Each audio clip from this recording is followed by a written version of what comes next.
ఏ వర్గం ఓట్లు ఏ పార్టీకి పడ్డాయి, యూత్ ఎటు మొగ్గు చూపింది, మహిళా గ్రూప్ సభ్యులు ఎవరికి ఓటేశారు, మద్దతుగా ఉంటామన్న సామాజిక వర్గాలు తమకే ఓటేశారా?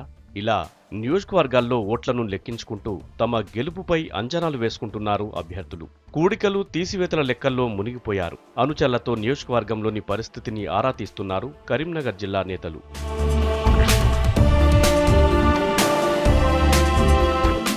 కరీంనగర్ జిల్లాలోని 13 అసెంబ్లీ సెగ్మెంట్లలో గెలుపు ఓటములపై సొంత సర్వేలు చేయించుకుంటున్నారు పార్టీ నేతలు. కాంగ్రెస్, టీఆర్ఎస్ పార్టీల మధ్య ప్రధాన పోటీ జరిగిన మోడీ హవాతో 1-2 సీట్లలో విజయం సాధిస్తామంటున్నారు కమలనాథులు.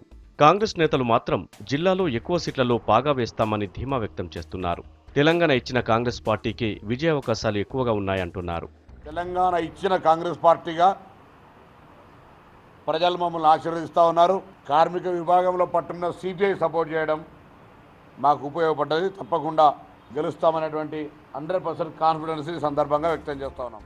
తెలంగాణ తెచ్చిన క్రెడిట్ టీఆర్ఎస్దేనని, తమ వైపే ప్రజలు మొగ్గు చూపారని చెబుతున్నారు గులాబీ నేతలు. అన్ని సీట్లలో భారీ మెజార్టీతో గెలుస్తామంటున్నారు. తెలంగాణ సాధించారు, మీకు ఓటేస్తామని చెప్పారు.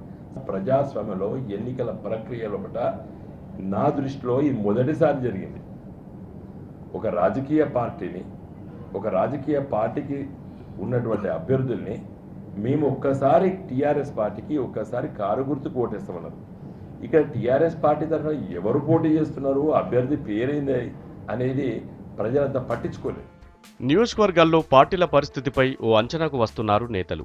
జిల్లాలోని హుస్నాబాద్, కరీంనగర్, ధర్మపురి, జగిత్యాలలో గెలుపు మాదేనంటున్నారు కాంగ్రెస్ నేతలు. వేములవాడ సెగ్మెంట్లో విజయంపై బీజేపీ ధీమాగా ఉంది. 27 మంది అభ్యర్థులు పోటీ చేసిన రామగుండంలో గెలుపు ఎవరిదనే విషయంపై ఓ అంచనాకు రాలేకపోతున్నారు.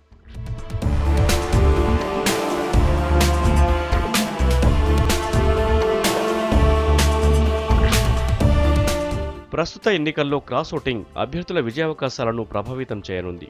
ఇటు రెబల్ అభ్యర్థులు తమ గెలుపును దెబ్బతీసే పరిస్థితి ఉందని ప్రధాన పార్టీల అభ్యర్థులు భయపడుతున్నారు.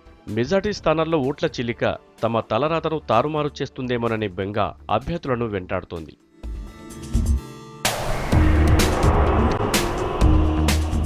తెలంగాణ ఉద్యమంలో కీలక పాత్ర పోషించిన కరీంనగర్ జిల్లాపై కాంగ్రెస్, టీఆర్ఎస్లు భారీ అంచనాలు పెట్టుకున్నాయి.